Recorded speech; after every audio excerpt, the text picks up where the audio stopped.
Pinagpalang umaga po sa bawat isa sa atin. Palakpakan po natin ang ating Panginoon sa umagang ito.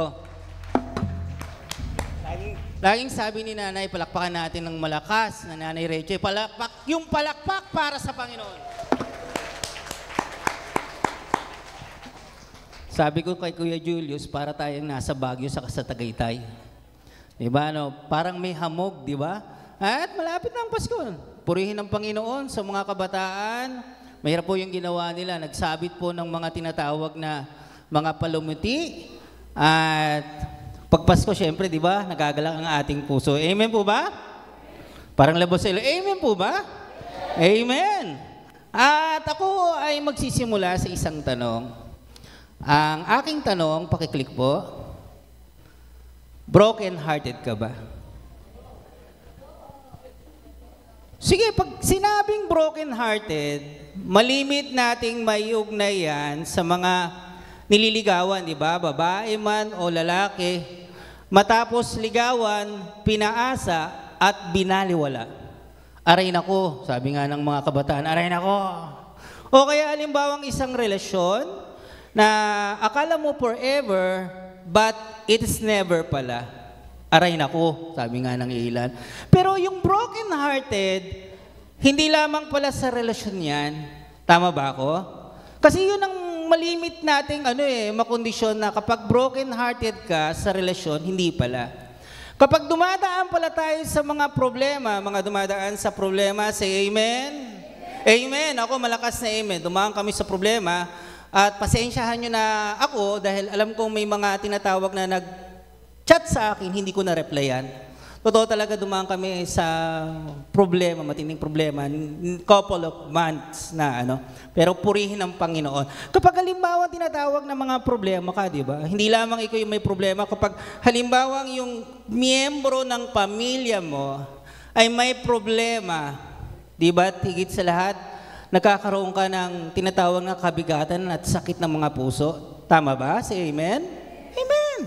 Lalo na kapag nakita mo yung problema anak mo, o mga magulang mo, talagang mabibreak yung heart mo. Hindi lamang yung mabibreak yung heart mo, maging yung mga tinatawag na may mga personal struggleness. Kapag halimbawang yung bang, sino nakakaramdam dito ng feeling of inadequacy o inadequate? Yung bang ang layo-layo na nanangabot nila, pero ikaw ganun na lang. Tama ba? O magkaka-reunion na naman, di ba? Usually, ang December ay reunion. Kapag halimbawang may mga reunion sa elementary at high school, hindi ka umaattend. Bakit? Baka na lang, hindi lang gastos, kundi, alam mo, pagdating sa reunion, tinatanong, ano trabaho mo? Tama ba? Kapag, yung bang, ang tagal-tagal na ng progreso ng buhay mo, you feel emptiness, you feel inadequate. Nasasaktan ng ating puso. Hindi lamang, pati yung pangyayari sa bansang Pilipinas, di ba? Yung nababalitaan natin, kanan-kaliwa, ang korupsyon. Nabalitaan natin, nasunog ang, yung tinatawag na DPWH, mga engineer yan sila. Ang sabi ay short circuit.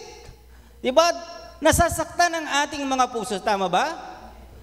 At lalo, alam ko, umaray din tayo nung nalaman natin tumaas na naman ang bilihin, ang gasolina, 2 piso. Kasabay niyang pagtaas ng gasol, tiyak, aaray tayo.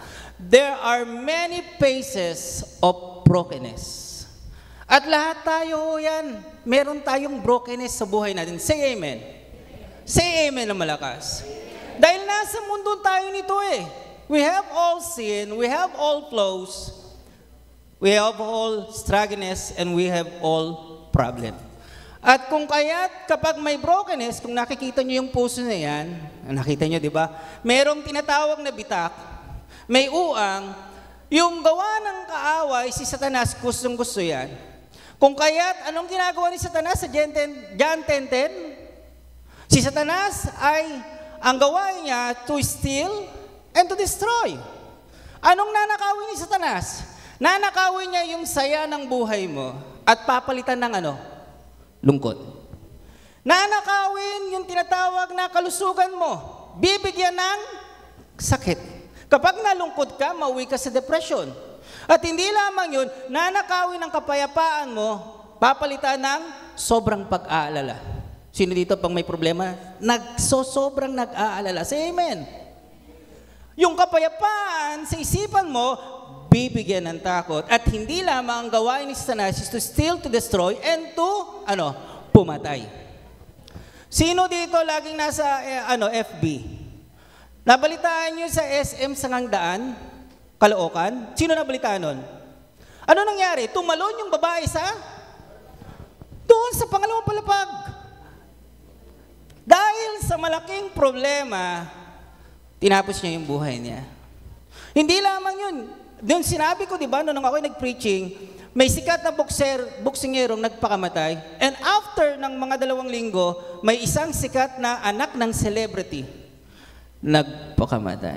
Sabi nga na raw nila, ang generation natin ay generation ng depression. At yan ang gawain ni Satanas. Tapusin ang buhay at mawalan ng pag-asa. Tama ba? Amen. Pero purihin ang Diyos. Sabi natin, praise the Lord. Malakas. Praise the Lord. Sino ang suma sa atin? Si Satanas ba?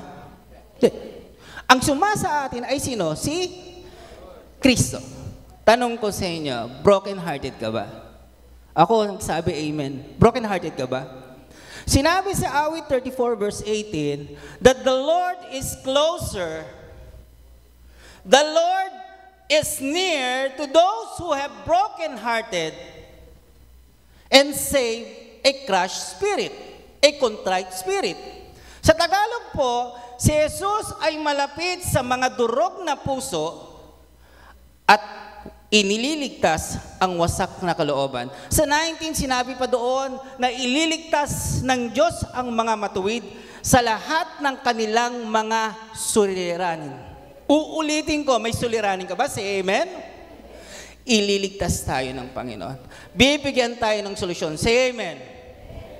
Because brokenness can lead to an opportunity to see, kagaya ng prayer ni Nanay, Nanay Rachel, to see the beauty, to see the amazing God's work.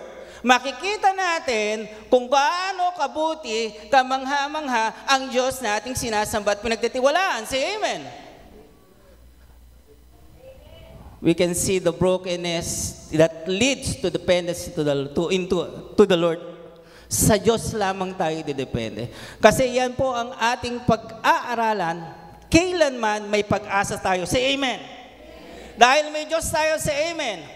At ang Diyos natin ay buhay, say amen. Dahil ang kabaliktaran ng brokenness is restoration, pagsasaayos. At ito po ang ating pamagat, it is a hope for restoration. A hope for restoration. Nais ng Diyos na ayusin ang ating buhay. Nais ng Diyos na tayo'y bigyan ng tinatawag na kagalingan. Nais ng Diyos, pag sinabing restore, ibalik uli sa dati. Nais ng Diyos, ibalik ang anumang ninakaw ni Satanas sa atin. Say amen. Tayong lahat ay tumayo dahil ang ating pag-aaralan ay sa Nehemiah. Book of Nehemiah, hindi ko na ho nilagay yung Nehemiah chapter 1, verse 1 hanggang tinatawag na 11. Ganun po tayo, salitan po tayo. Nandun na po tayo sa Nehemiah. Ang Nehemiah, malapit po yung Ezra. Doon, pagkatapos ng Ezra. Nehemiah 1, ito ang record ng mga nagawa ni Nehemiah na anak ni Hakala. Sa buwan ng Kislev, sa pang-20 na taon ng paghahari ni King Artaxerxes sa Persia, akong si Nehemiah ay nasa Susa, nasa capital ng city. Kayo po,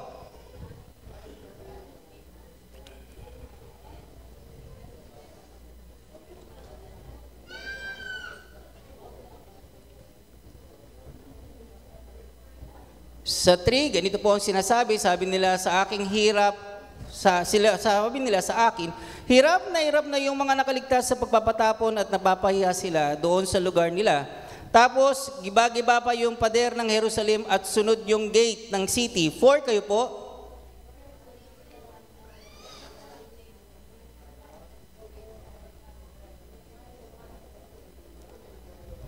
5, O Lord, Diyos na langit, dakila ka at may takot kami sa iyo. Tapat ang pagmamahal mo, tinutupad mo ang promise mo sa mga taong nagmamahal sa iyo at sumusunod sa mga utos mo. 6 kayo po.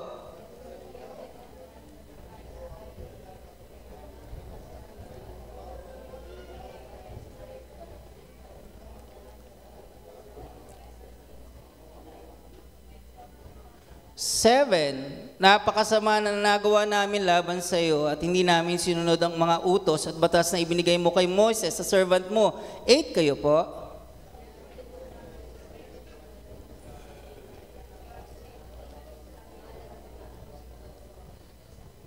9, pero kung babalik kami sa iyo, susunod sa utos mo, kahit na napunta kami sa dulo ng mundo, ibabalik mo kami sa lugar na pinili mo para doon ka namin sambahin. 10 kayo po.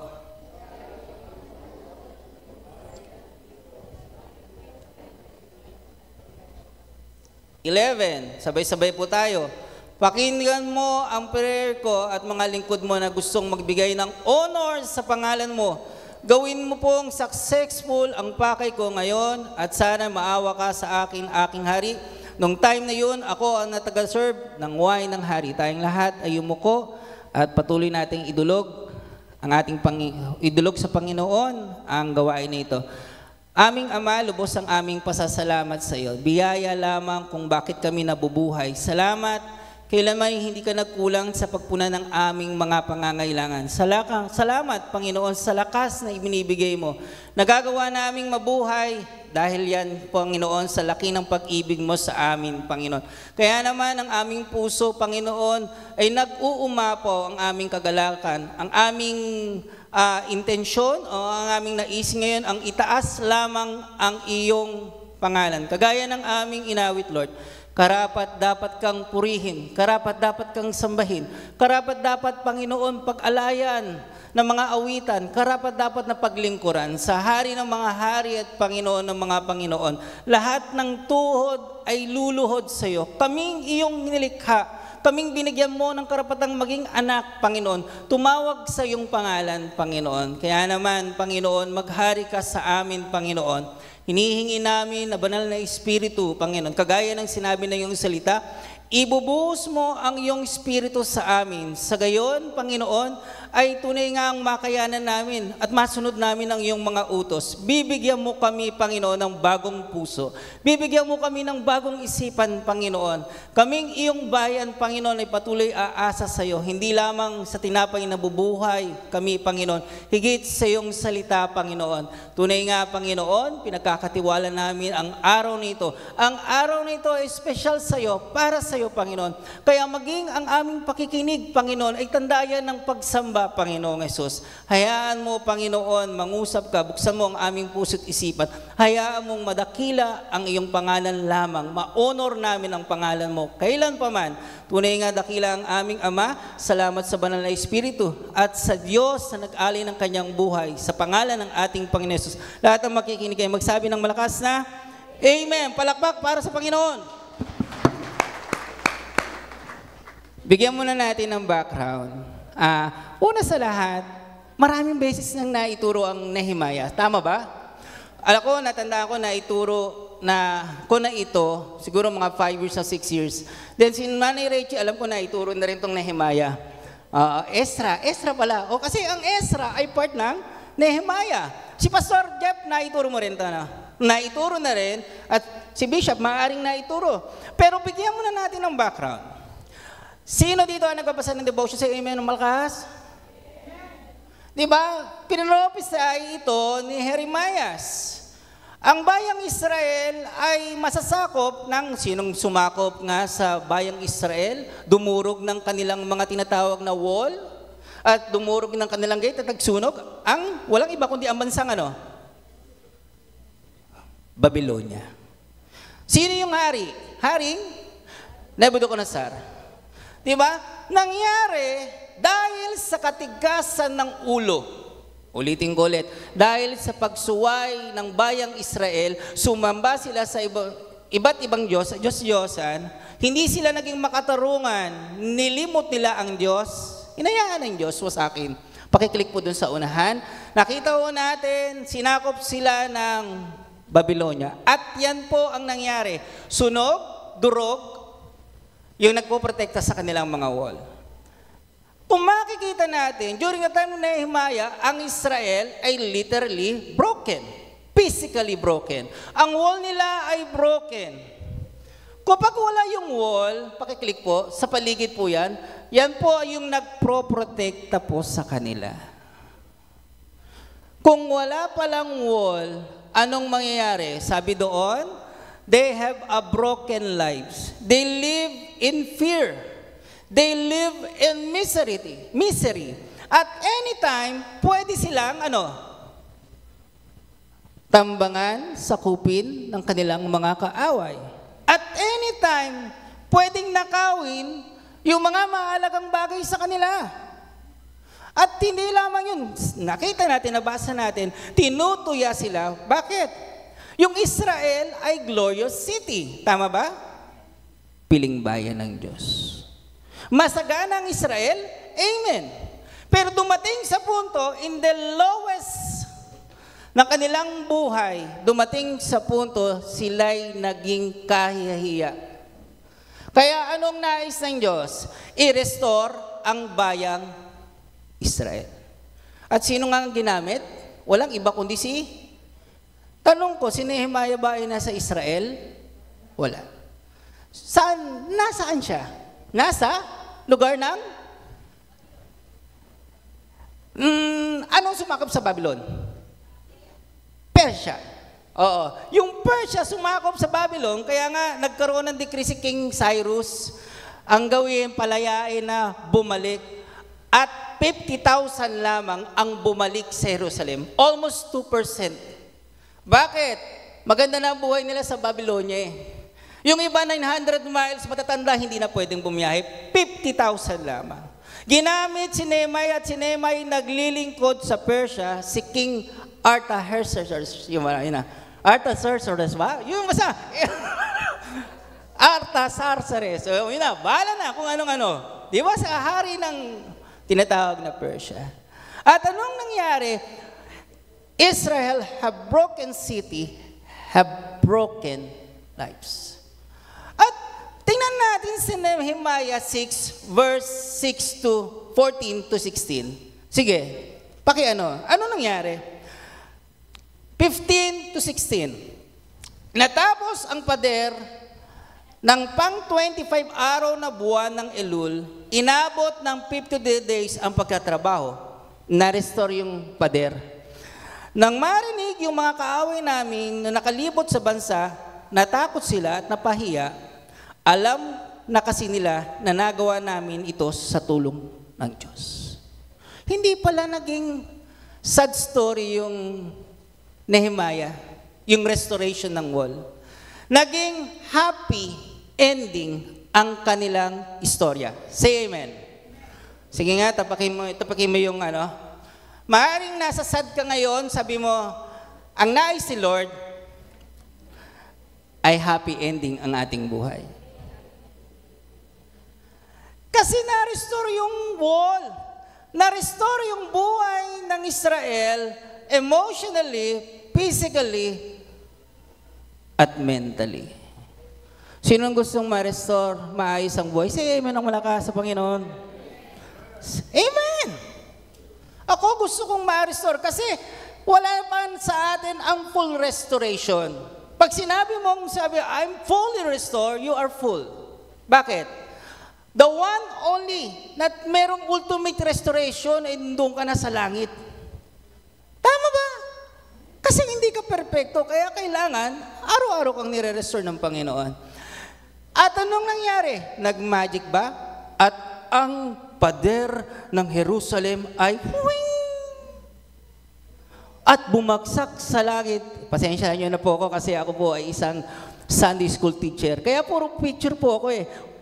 Naayos ang pader? Hindi po. Hindi naging madali ang pagpapatayo ng pader ng Israel. Hindi madali ang restoration. It is a process dahil meron silang opposyon sa kaaway. Ulitin ko, sino ang gustong ma-restore? Say amen.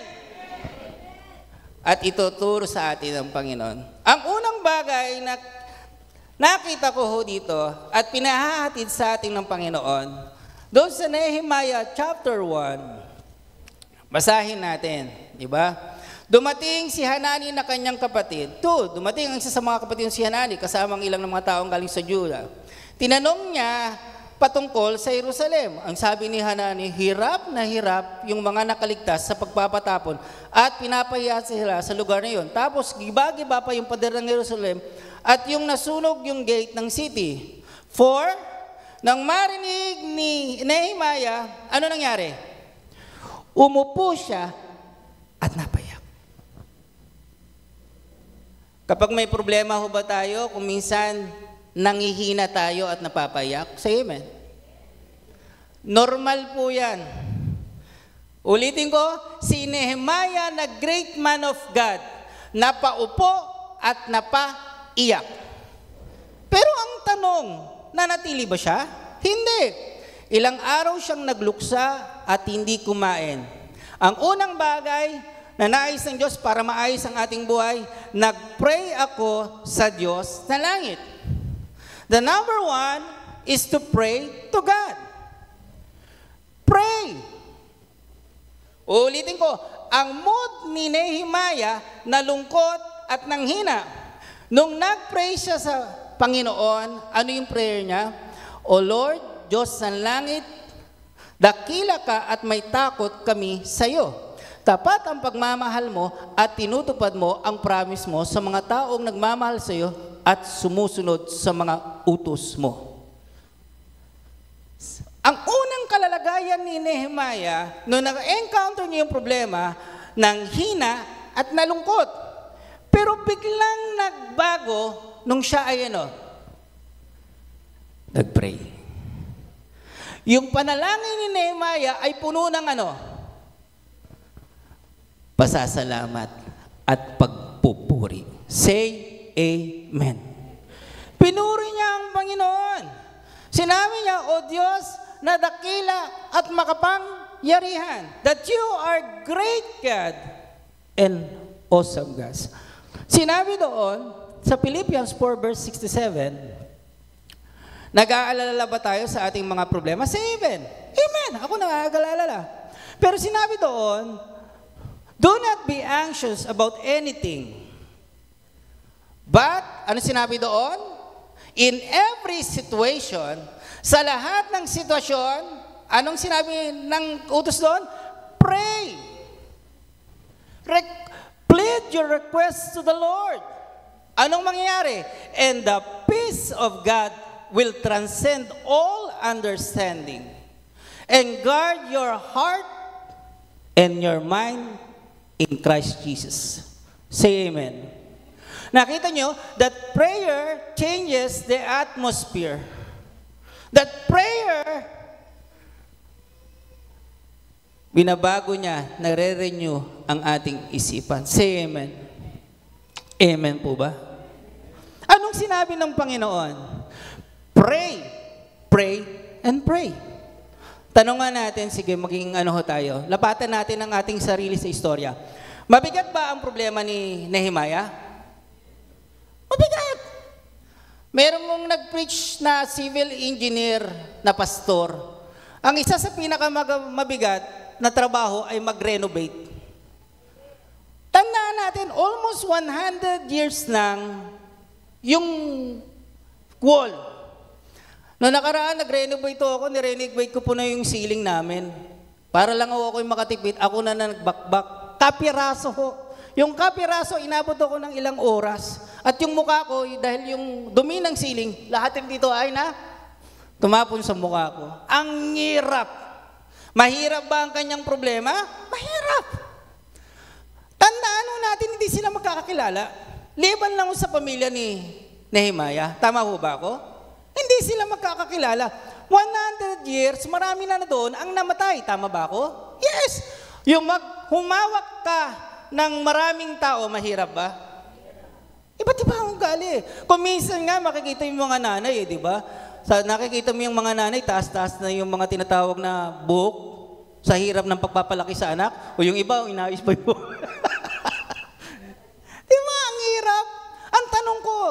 imposible ba yung kakaharapin niya? Imposible. Kasi ang posisyon niya ay isa sa pinakamataas. Tagatakim ng inumin ng hari. At pili lamang yun. Hindi basta-basta ka may pagpapalit. At liban lamang kung papayagan siya ng hari. Tanong ko, ang problema ba ba'y mabigat? Say amen. Amen. Malaki? Say amen. Mahirap? Say amen. Tingin mo ba'y imposible? Pero sabi doon, nag-iba ang pananaw, nag-iba ang reaksyon ni Nehemiah nung siya'y nanalangin at nagtiwala sa Panginoon. Say amen. Maaring siguro balot ka ng takot. Pero nung nanalangin ka, alam mong kontrolado ng Diyos ang sitwasyon ng iyong buhay. Say amen.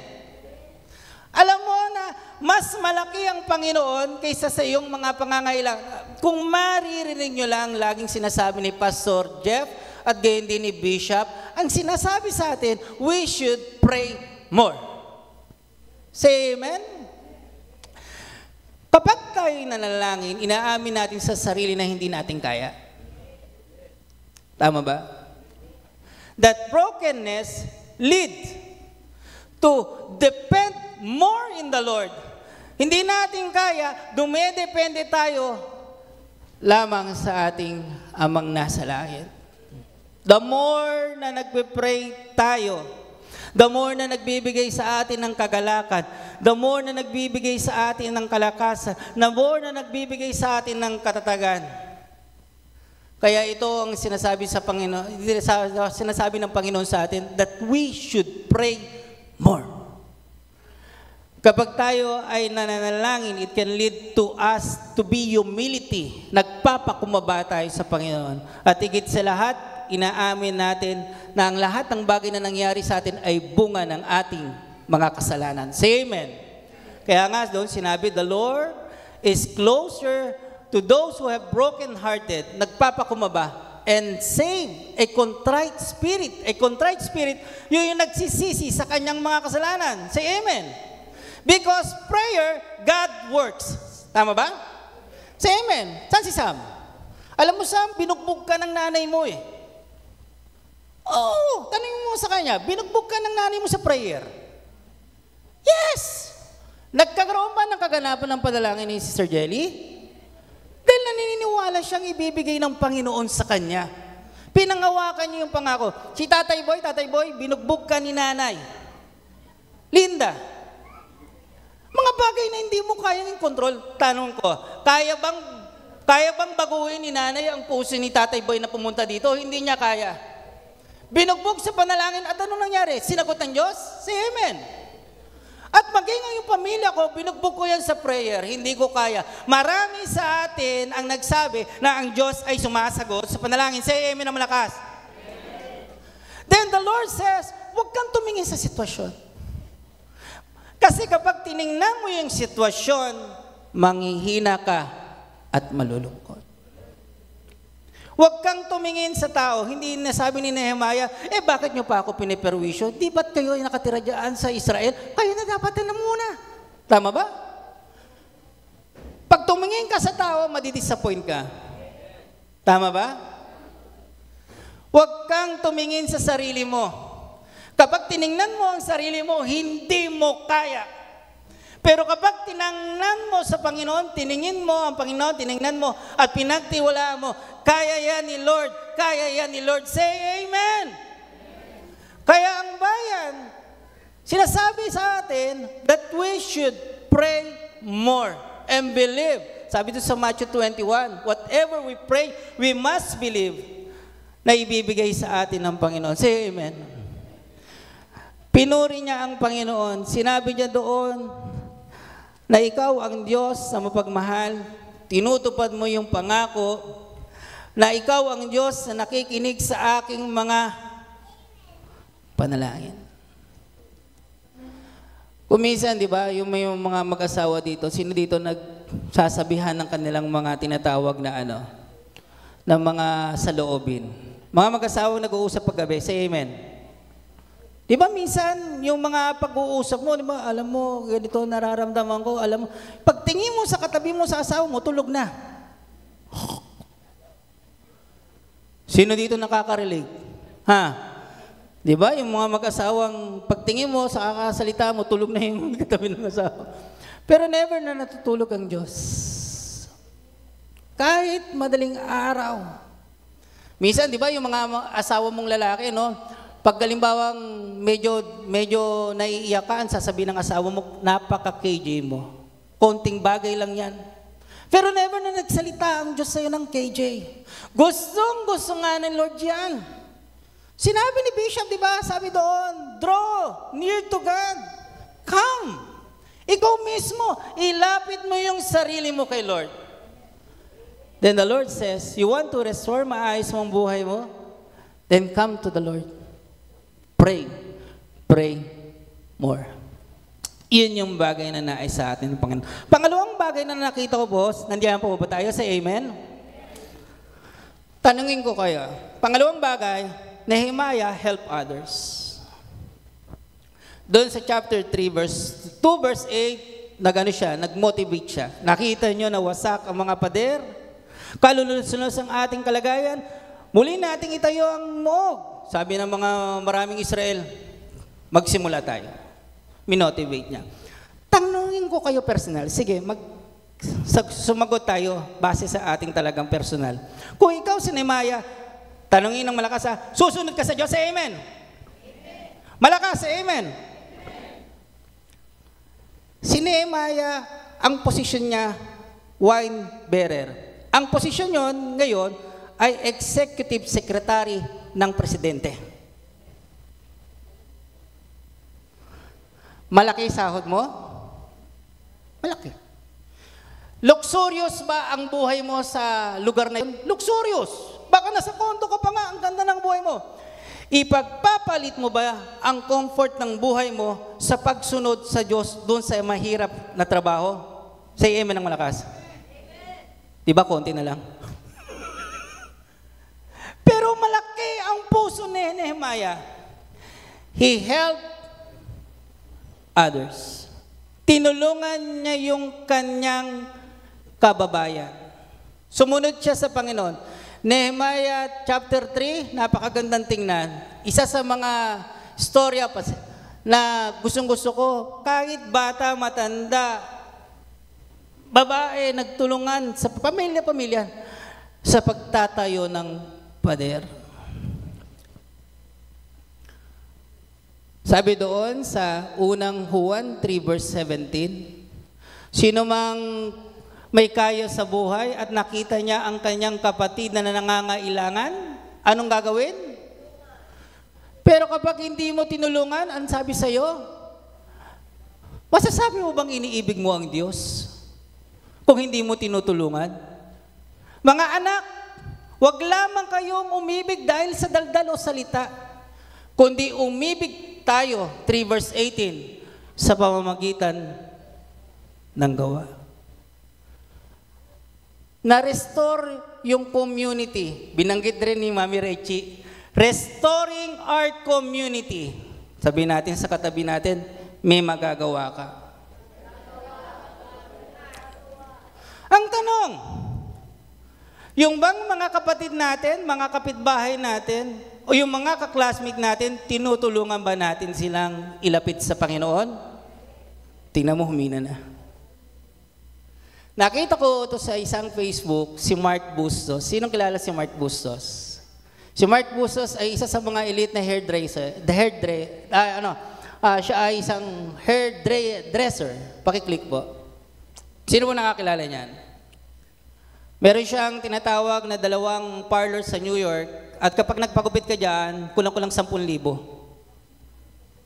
Pero si Mark Bustos, naging meaningful lang yung trabaho niya na nagkaroon siya ng burden.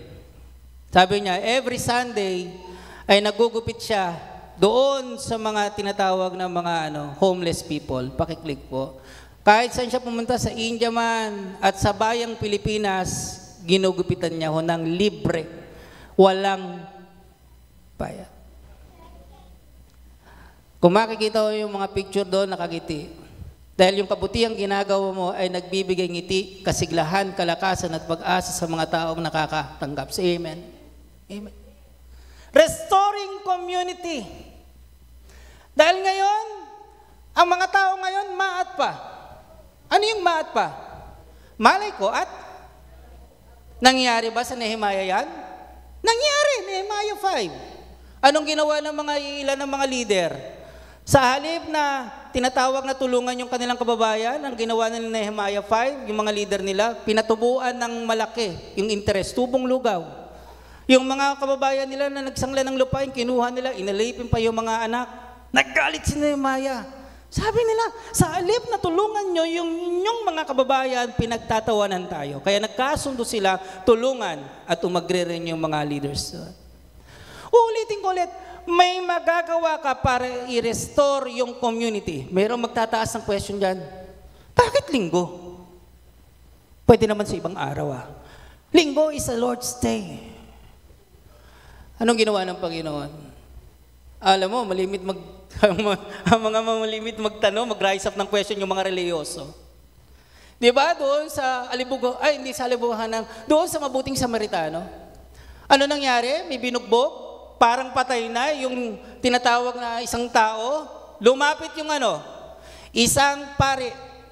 Nakakaalam ng salita ng Diyos. Ang tanong ko, tinulungan ba yung tao? Hindi. Lumapit yung Levita na nakakaalam rin ng salita ng Diyos. Ang tanong ko, tinulungan niya ba yung tao? Hindi. Pero yung mabuting Samaritano na hindi nakakakilala sa Panginoon, ang tanong ko, tinulungan niya yung tao? Tinulungan. Dahil ang Panginoon ay tumitingin doon sa bawat puso na nagnanais gamitin siya. Sabi ko nga, hindi lang ang Israel ang na-restore, maging si Nehemiah. Bakit?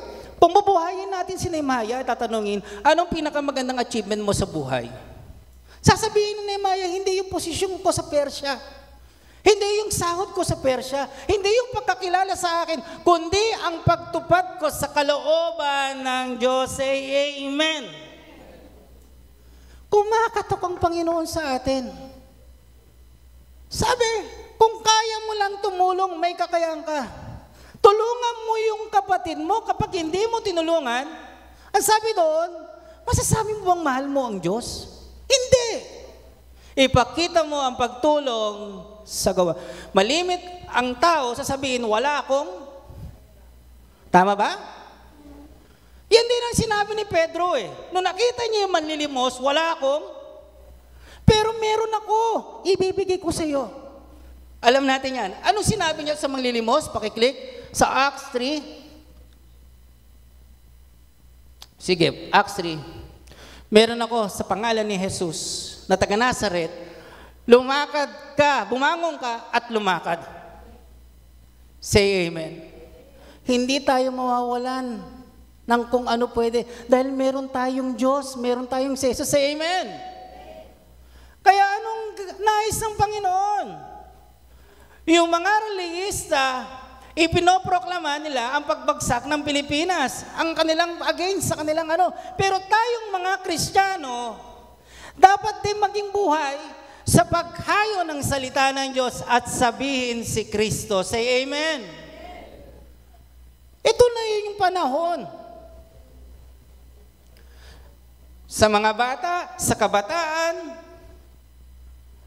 iabot natin sila kay Kristo. Restoring community. Unang natutuwa ang Diyos nung nakita nila na nagtutulungan sila sa isa't isa, na nagmamalasakis. Tandaan natin, dahil sa Panginoong Yesus, marami ang nabago ng buhay. Say amen. Ako man ay binago ng Panginoon. Kung nabago ang buhay mo, ang tanong ko, ipagdadamot mo ba? Ikakahiya mo ba? Hindi. Pagmamalaki mo pa. Sabi nga ho ni Pablo, wala akong may pagmamalaki, tanging ipagmamalaki ko ang Kristong aking nakilala at sinasamba. At kung pinagmamalaki mo, dapat sinasabi mo sa iba. Say amen. Dahil kung titingnan mo, maraming taong lugmok sa problema, lungkot, walang pag-asa. Ano ang remedy?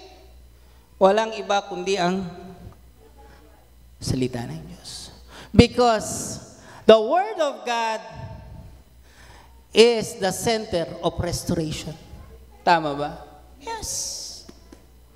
Naayos ang buhay mo dahil sa salita ng Panginoon. Kaya walang magsasabing wala. Ako. Meron kang maitutulong sa iyong kapwa. And God loves those who restore, ginamit ang kanyang buhay sa komunidad. Pangalawang bagay, na nakita ko rin dito, na sinasabi sa atin ng Panginoon,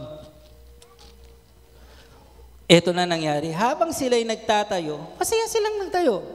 Chapter 4, verse 3, sinabi doon, nakatayo sa tabi niya si Tobia, saka si Sanballat. Anong klaseng pader yung magagawa nila? Baka matuntungan lang ng facts, bumagsak na agad yun. O, doon sa chapter, tinatawag na nag-threat pa sila dito, si Sanballat, pero nang nalaman, 7, nalaman ni Sanballat, Tobia, at mga Arabia, Ammon, at Ashdod, na marami nang nagawa at natakpan yung mga butas sa pader ng Jerusalem, lalo silang nagalit. 8, kaya sama silang nagplanong lusubin ang Jerusalem at gulihin kami.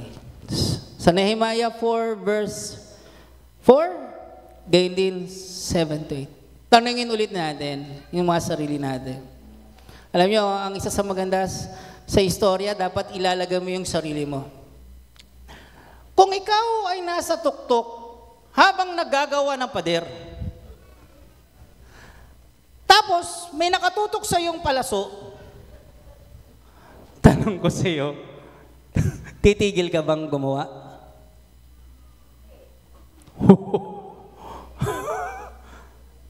Nakakatakot. Yan ang ramdamin ng mga Israel. Kung nakikita mo, habang ginagawa mo yung, sino dito yung habang ginagawa, lalong nasisira. Naalala ko tuloy yung tinatawag na yung grinder ko. Sabi ko, kaya ko itong ayusin. Sa katunayan, yung grinder ko, nandun na sa junk shop, malamang. Diba? Mapoprostrate ka, lalo't sinasabihan ka. Ang malimit kumukontra, di ba? Ang kumukontra, gagawa ka ng isang bagay, malimit, kukontra sa iyo asawa mo, kaya mo ba yan? Minsan, di ba, kapag halimbawang nababash ka, nasasabihan ka ng hindi maganda, nanlulupay-pay ka at nalulungkot. Tama ba? Natatakot. Ganon ang nangyari. Pinanghinaan sila ng loob. Pero, basahin natin yung Nehemiah. Nakakatuwa po ito. Sinabi ni Nehemiah, sige po, pakiclick po. Wala na pa pala. Yeah. Anxious and fear brings depression, but a life-giving word of encouragement, sabi doon, can do wonders to restore the joy of the heart. Anong sinabi ni Nehemiah? Pakiclick din po. Sinabi doon, do not be afraid. Remember the Lord your God. He is great and glorious. Fight for your sons, daughters, your wives, and your home. Sino dito mahilig manood ng pelikula? Tinitingnan ko nga ito Nung gumagawa sila, pumunta si Nehemiah sa gitna. Do not be afraid, my fellow Israel. Sinabi doon, remember the Lord. He is great and glorious. Fight for your sons, daughters, wives, and your home. Napalakas yung mga damdamin ng Israel. Because encouraging words can restore life. Tama po ba? Say amen. Ang nagkaroon ng motibasyon silang magpatuloy, hindi umayaw. Nagkaroon sila ng lakas at katatagan at nagkaroon ng katagumpayanan. Alam nyo, totoo po yan. Kasi nagkaroon ng experiment, pakibalik po. 2 halaman po, in-experiment. Yung isang halaman, walang ginawa kundi makatanggap ng tinatawag na mga negative words. Yung isa, ang ginawa ay walang makatanggap kundi mga tinatawag na encouragement. Anong nangyari? Yung nakakatanggap lagi ng negative words, nalanta po at namatay. Pero yung tinatawag na nakatanggap ng words of encouragement, lumaki at lumago. Sino ang nag-devotion? Jeremiah 17:13. Ang mga nakinig at nagtiwala sa Panginoon, ano nangyari? Sila'y katulad ng isang puno na lalago, magiging luntian at mamumunga sa anumang kapanahunan. Say amen. Tingnan mo yung katabi mo. Tingnan mo yung katabi mo, tiyak yan, may mga problema yan. Pero, tingnan mo yung katabi mo, di ba? Parang laging fresh. Tanongin mo bakit? Hindi kaya sa sabon niya? Hindi. Kundi saan? Walang iba, kundi sa Panginoon. Say amen. Naalala ko yung isang kapatiran. Ito kapatiran natin. Sabi sa kanya, paano mo nakayanang bumangon? Yun ang tanong sa kanya. Paano mo makayanang bumangon? Kasi mahirap dyan, matapos kang lumagpak, mahirap mong ibangon, lalo't mawawalan ka ng kumpiyansa. Pero ako, tiyak, ang hinawakan niya, tanging ang salita ng Diyos at pangako. Alam niyo ba, pinag-uusapan naman mag-asawa, sabi ko, makakapasayan sa biyaya ng Panginoon. Dahil alam ko, kung yung bagay na nangyari sa kanya ay may purpose, it will be the sweetest kako. At nangyari nga, siya na na-encourage ng salita ng Diyos ay nag-encourage din doon sa mga kapwa niya. Say amen. And the Lord says, punuin natin lagi ng encouragement words ang ating buhay. Say amen. Natutuwa ako yung mga magulang dito, ang kanilang mga anak, lalo't yung buntis. Even science nagpo-proof, na kahit na ikay buntis, yung anak mong tinatawag na na ilagay mo sa mga music na magaganda, puro positive, magkakaroon ng positive na reaction. Kahit naman sino, di ba? Kapag nakarinig ka ng words of encouragement, di ba? Pag mukha ng nakakarinig ng mga pangbabash. Alam mo yung bash, galing yan sa bastos eh. Tama ba ako, no? Bastos na pananalita. Babash, di ba? Ang mukha mo nakasimangot. Pero habang nakikinig ka ng Word of God, ano nangyayari? Nai-enlighten ang mukha mo. Say amen. Lagi ko sinasabi dito, iposisyon natin ang ating buhay, lalong-lalo na sa salita ng Panginoon. Ito ang sinasabi sa atin ng Panginoon. Iposisyon mo yung buhay mo sa Panginoon. Lalago ka, mamumungang ka. At kailanman, anumang hamon ng buhay mo, mananatili kang nakatayo. Say amen. Ano pa sinabi doon? Pakiclick. Fight for your sons, brothers, sons, wife. Pinaglalaban ba natin ang ating pamilya? Kasi yun ang sinabi. Ipaglaban mo yung pamilya mo. Usually, ang mga magulang, ibubuwis ang buhay para lamang sa mga anak. Sige, may mga magulang. Magulang, ganun ang magulang. Ibibigay ang sakripisyo para lamang matugunan ng pangangailangan. Say amen. Ang mga magulang, kahit na masakit ang katawan, babangon at babangon yan. Yun ay pangangailangang pisikal. Pero sinabi doon, ipinaglalaban ba natin ang pangangailangan nating spiritual, mga magulang, say amen? Paglaban natin yung mga anak natin. Laban sa gawa ng kaaway. Hindi mo mabago ang yung mga anak, anong gawin mo? Ibabad mo sa prayer. Pangalawa, hindi mo may sama yung mga anak. Sharean mo ng gospel. Kausapin mo, mga magulang, say amen. Panahon ngayon ng altakan. Gawa ng kaaway at gawa ng Diyos. Ang tanong, hinaaltak ba natin ang ating mga anak patungo kay Kristo? Kapag tayo ba ay nasa tinatawag na pag-uusap, sinasama ba natin si Kristo sa ating mga pag-uusap? Ngayon yung panahon na lagi natin kausapin ang ating mga anak. Hindi natin sila kayang bantayan. Yun ang aking panalangin lagi, Lord, hindi ko kayang bantayan, gabayan ang aking anak. Pero alam ko na kaya mo silang gabayan, ingatan, at samaan. Say amen. Mga magulang, I-push natin ang ating mga anak sa Panginoon. Say amen. Dahil yan ang pinakamagandang yaman na tanging maibibigay mo. Kahit sandamukmok ang property mo at pera mo, kapag yan ay ibinigay mo sa anak, maaaring manako mawala.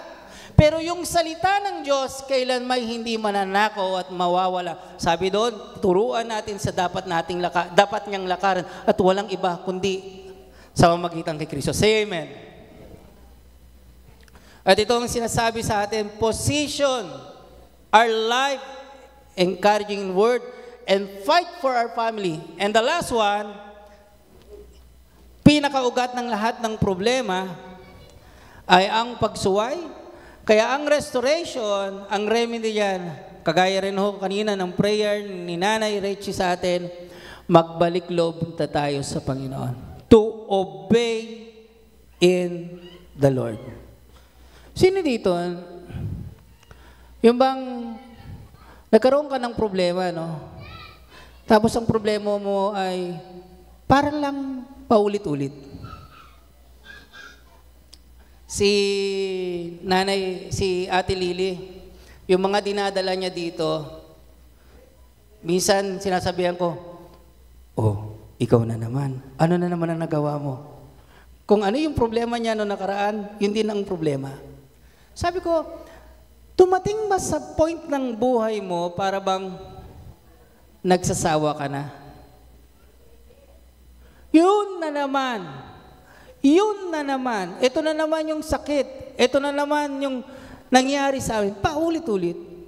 Hindi ba't siyasatin mo ang sarili mo? Baka naman sa lahat na nangyayari sa buhay mo ay meron kang ginagawang kasalanan. Say amen. Deuteronomy, sila ay nag-obey sa command ni Nehemiah kung bakit na-restore. Deuteronomy 30 verse 2. Sabi doon, you and your children, anong gagawin? You and your children return to the Lord. Obey His voice with all your heart and with all your mind. Kung o-offeran ka ng Panginoon, sige nga, kung o-offeran tayo ng isang tao, sabi niya, bibigyan kita ng bagong bahay. Sino dito magsasabi, say amen. Malaki at magandang bahay, say amen. Pero sasabihin mo doon sa mag-aayos ang bahay mo, pwede ba, wag na lang tong kwarto kong ito. Gibain mo na lang lahat, pero itong kwartong to, dito kasi ako nasasayahan. Kasi minsan may pagkakataon, kapag tayo nag-obey kay Lord, meron tayong itinitira. Meron tayong pinangahawakan. Sige, sige. Anin nga natin ang ating sarili. Minsan kinokorek tayo, hindi mo binibigay natin ang lahat, hindi natin binibigay. Ang obedience natin, 1/2 lang, 3/4. Ang sabi doon, obey His voice with all your heart and with all your soul. Sa 3, sinabi doon, God will restore. God will restore. Alam mo, ang isa sa nakakamanga sa Diyos, kahit paulit-ulit tayo ng pagkakasala, lagi tayong binibigyan ng oportunidad na Diyos na magbalik loob sa Kanya. Say amen. Sabi doon sa Joel 2 verse 3, meron tayong Diyos na mapagmahal, Diyos na madaling mapawi ang galit, Diyos na handa tayong tanggapin. Kung nababasa lang natin yung Jeremiah, the Lord pleaded us na mamanik siya. Bumalik ka na. Sino nabasing Jeremiah 8. Di ba kapag nadapa ang isang tao, dapat siya muling bumangon. At kapag naligaw, anong gagawin niya? Muling bumalik sa dati niyang daanan. Pero ikaw, Israel, anong ginagawa mo? Ito ang sinasabi na, pero ikaw, anong ginagawa mo? Ginagawa mo yung gusto mo na kayang natulad ng isang kabayo. Ito. Pero sinasaktan mo ang sarili mo. Akala mo lang natin na tayo lang ang nabobroken? Sa bawat pagkakasala natin, sino ang nabobroken ng kanyang puso? Walang iba kundi ang... Pero sa kabila ng iyong pagkukulang, mahal pa rin tayo ng Diyos. Say amen. Gusto naman nating maayos lahat ng ating buhay, aspeto ng ating buhay. Say amen. Then, the Lord pleaded us, bumalik ka na sa akin. Malimit sabihin ito sa akin, paano ko maayos ang buhay ko? Isa lang ang sinasabi ko, bumalik ka sa Panginoon. Magsimula kang kasama ng Panginoon. Kung titingnan mo yung chapter 10 na Nehemiah, napakaganda. Sila ay nagpakumbaba, nirenew nila. Tingnan nyo yung chapter 10 ng Nehemiah. Ang una niyang nirenew nila, sinabi doon sa chapter 10 ng Nehemiah. Sige, punta ho tayo. Nirenew nila at nangako silang susunod ulit sa kautasan ng Diyos. Sa 29. Tingnan natin.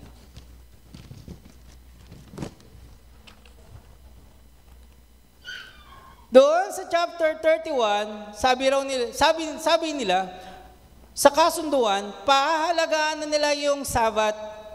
Sa verse 35, maghahandog na sila ng mga handog sa templo. Napakaganda ng verse 39. Sa verse 39, hindi nila pababayaan ang bahay ng Diyos. Hindi nila kakalimutan ng Diyos.